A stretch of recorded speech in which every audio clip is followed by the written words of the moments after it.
Hello friends, welcome back to my channel. আজকে আরও এক নতুন ভিডিওতে আরও একবার সবাইকে অনেক অনেক ওয়েলকাম। দাদার বিয়ে থেকে আসার পর আমি দুদিন ভিডিও করতে পারিনি, আর তারপরে এই ভিডিওটা করা। যেদিনকার এলাম সেদিনকার তো পাপানকে নিয়ে ডক্টর দেখাতে গেছিলাম, আর তার দুদিন পরই আমার আর একটা জায়গায় বিয়ের ইনভাইট ছিল। আর এখানে বিয়ে বাড়ি যাবো বলে আমি দোকানে দাঁড়িয়েছিলাম একটা ফুলের বোফে নেওয়ার জন্য। আর এটা কোন বিয়ে বাড়িতে যাচ্ছি তো আমার ভিডিও দেখলেই বুঝতে পারবে।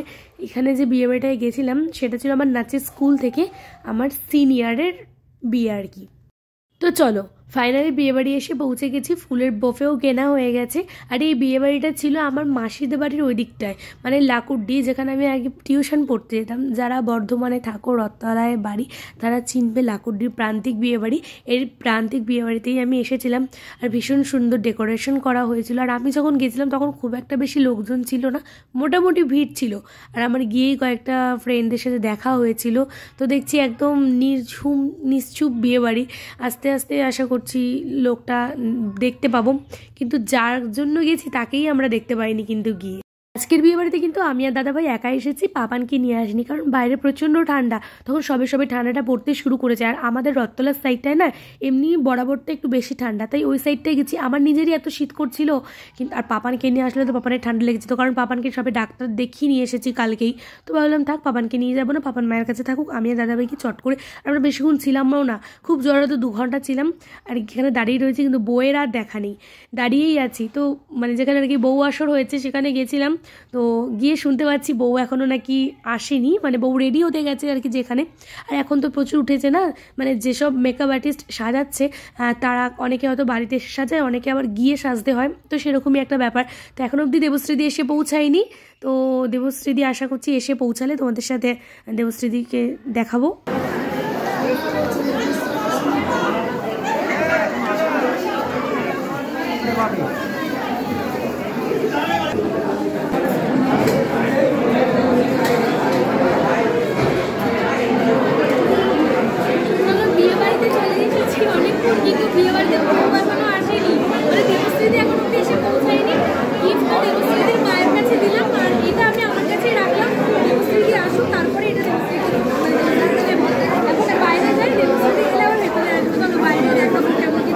চলো এবার আসি স্টলে। যার জন্য এসেছি তাকে যখন দেখতে পাইনি, আগে স্টলগুলো ঘুরে নিই, তারপর সে যখন আসবে তখন হয় তারপরে দেখা করব।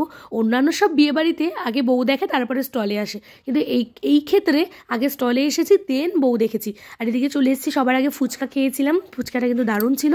আমাদের ওমেন্স কলেজের সামনে যে দাদাভাই ফুচকা বানায় সেই এখানে স্টল দিয়েছিল, ওনার হাতের ফুচকা তো খুবই দারুণ।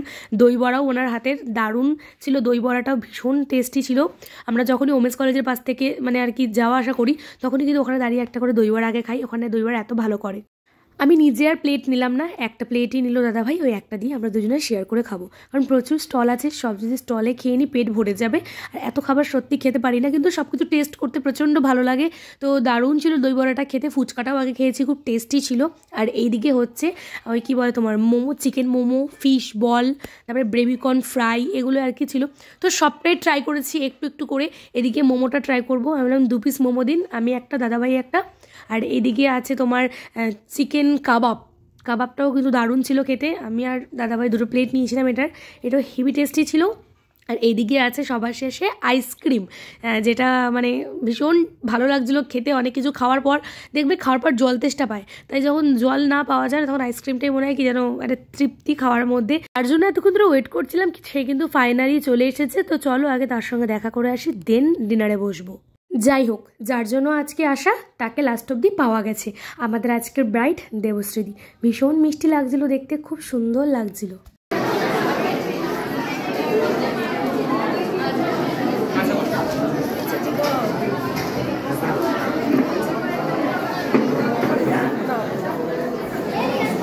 বিয়ের দিন ব্রাইডের সাথে ছবি তোলা ভীষণ চাপের ব্যাপার, কারণ সেদিন তাকে ফাঁকা পাওয়াই যায় না, বলতে পারো সেদিন সে সেলিব্রিটি হয়ে যায়। সবাই দাঁড়িয়ে থাকে ফোন নিয়ে, কি না তার সাথে সেলফি তুলবে। তো যাই হোক, কি আর বলবো, ছবি তো তুলতে পারিনি, দেবশ্রীদির সাথে অনেকটা পরে এসেছে যেহেতু, তাই সবাই দাঁড়িয়ে আছে ছবি তুলবে পরে। এদিকে বরযাত্রীও ঢুকে গেছে, এইদিকে আমারও ডিনারের সময় হয়ে গেছে আর আমাকে এবার বাড়ি যেতে হবে যেহেতু পাপান একা আছে। তো দেখো এদিকে পড়ে গেল একটা লেগ ফ্রাই আর পড়ে গেছে স্যালাড, দারুণ টেস্ট ছিল খেতে। আর তারপরে চলে এসেছি বেবি নান আর তার সাথে দিয়েছিল চানা পানির। দাদাভাই বেবি নানও নেয়নি, চানা পানিরও নেয়নি, বলে তোমার থেকে একটুখানি টেস্ট করবো, আমার আর ভালো লাগছে না খেতে, যেহেতু স্টলে একটু খাবার খাওয়া হয়েছে। আচ্ছা আমরা এখান থেকে আমরা বিয়েবাড়ি যাওয়ার আগে বাড়িতেও একটু কিছু খাবার খেয়েছিলাম, তো এই কারণেই। তো এইদিকে পড়ে গেছে পোলাও আর হচ্ছে চিকেন কষা, গলদার চিংড়ি মালাইকারি, আর এদিকে আছে পোলাওয়ের সাথে মাটন কষা, যেটা ছাড়া কিন্তু পোলাওটা একেবারেই অসম্পূর্ণ। তো আমি ভিডিও নিয়ে রেখেছিলাম ছোটো ছোটো তোমাদের সঙ্গে শেয়ার করবো বলে। চলো ঝটপট করে খেয়ে বাড়ি যাওয়ার প্রস্তুতি নিতে হবে এবার। চলো আমাদের খাওয়া দাওয়া কমপ্লিট হয়ে গেছে আর এবার আমরা বাড়িতে যাব।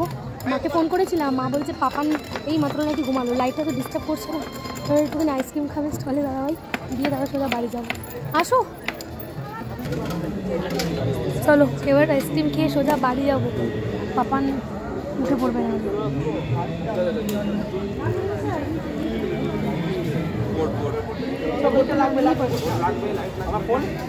চলো